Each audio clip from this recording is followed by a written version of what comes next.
Hello YouTube, Noct here with a video briefly explaining features of Black Desert Online. Black Desert Online is a Korean sandbox MMORPG in open beta phase at the moment. If you're not familiar with these terms, sandbox is a game genre also known as open world, which provides a player with a huge amount of freedom when it comes to playstyle. And MMORPG, which stands for Massive Multiplayer Online Role-Playing Game.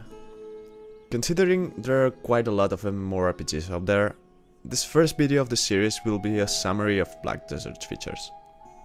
The first thing that comes to your mind when you see Black Desert for the first time is, oh my god, it's beautiful.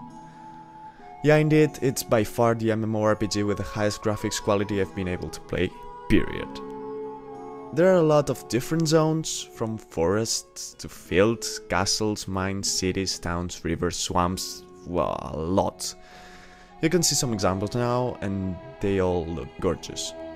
In fact, the only graphics related problem I've found so far is the popping problem that you can see, when textures suddenly appear, breaking the smooth transition between different zones of the map, especially when you're riding at high speed with your horse.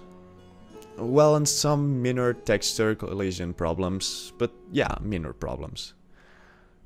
Please ignore the microfizzes and frame drops if you can see any, because it's not related to the graphics engine, it's related to high latency problems, since I'm pretty far away from Korea. Talking about the map, it's huge. It has 4 provinces right now, but the whole map in the release date will be more than twice as big as it is now, as you can see. Each province has a siegeable castle, which provides the owning guild with the taxes of that province during the raiding period of time, and since the game claims to be as realistic as possible without sacrificing gaming experience, there are no teleports. At all. Which takes us to the next important point, mounts. The mount is one of the most important aspects in the game, since you need them both for traveling at a reasonable speed and for the training system. You also use them as a portable warehouse to keep the heavy items while you're hunting. The main mount is the horse, and there are 7 tiers of horses, each with better stats. You get better tier by pairing a stallion and a mare from a lower tier. There are also donkeys and horse wagons for training purposes, and sieging mammoths and desert camels are both confirmed. Another pretty unique feature is the character customization, which again is one of the best from the ones I tried. There are 5 playable classes at the moment and 4 more are confirmed. Classes are restricted by sex and race, which means, for example, that every sorceress in the game will be human and will be female. However, all races are paired with a counterpart for the opposite sex with similar features. For Western-looking human casters, we have the wizard and we have the sorceress. For Western-looking human melees, we have the warrior and the Valkyrie. For Asian-looking humans, we have the blader and the beast mistress. For the elven race, we have the ranger and the archer. And for the giant race, well, we have giants. They don't have a female counterpart. There won't be a healer class either, and the only support-oriented class will be the Valkyrie. The next features to talk about are trading, crafting and gathering systems, which I'll briefly explain since an in-depth explanation would take too long. Basically, in each main city you can hire some workers. You can send those workers to gather resources for you, or to craft for you. But you'll need to have unlocked the extraction nodes that you can see me clicking right now, or the workshop that allows you to craft the desired item, a shipyard for example to craft a boat. You also need a connected node route to be able to trade between 2 points. For you to unlock all those nodes or workshops, you need contribution points, which are obtained by doing quests. There are several hundred of quests, some with special rewards such as gear parts or skill points. While talking about skill points, you need them in order to get new skills or upgrade the old ones, and you get them by hunting or by completing some quests. Also, to unlock those skills you need to level up your character, and there is no maximum level. Your character gains experience with every action in the game, from trading to hunting, gathering, fishing, everything. But since skill points are also needed, it's better to level up mostly by questing and hunting. Hunting. Let's talk about the combat system, since it's my favorite part of the game.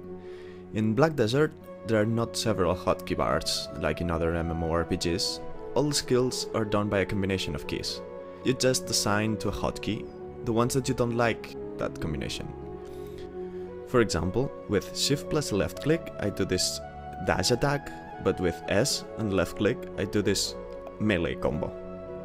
Another difference is that all the skills are casted using an aided aim system with that pointer in the middle of the screen, so if you move it close to an enemy, it will turn red and your character will start targeting it. That target actively changes or disappears if you move it away or you move it to another enemy. It might sound a little bit complicated, but it's really so intuitive. And once you get used to it, it's much more fun and dynamic to play compared to the old target-based combat systems. Target the enemy, skill 1, skill 2, skill 3, next target, repeat. Finally, another pretty unique feature is the NPC, or non-playing character, relationship system, which allows the player to improve the relationship with NPCs in order to get special rewards like new quests, better prices in the shop that NPC owns, or the possibility to buy a new item. The way you increase that relationship is through a conversation-like minigame where you need to have the knowledge of the topics that the NPC is interested in. There are 3 types of knowledges: NPCs, places, and mobs.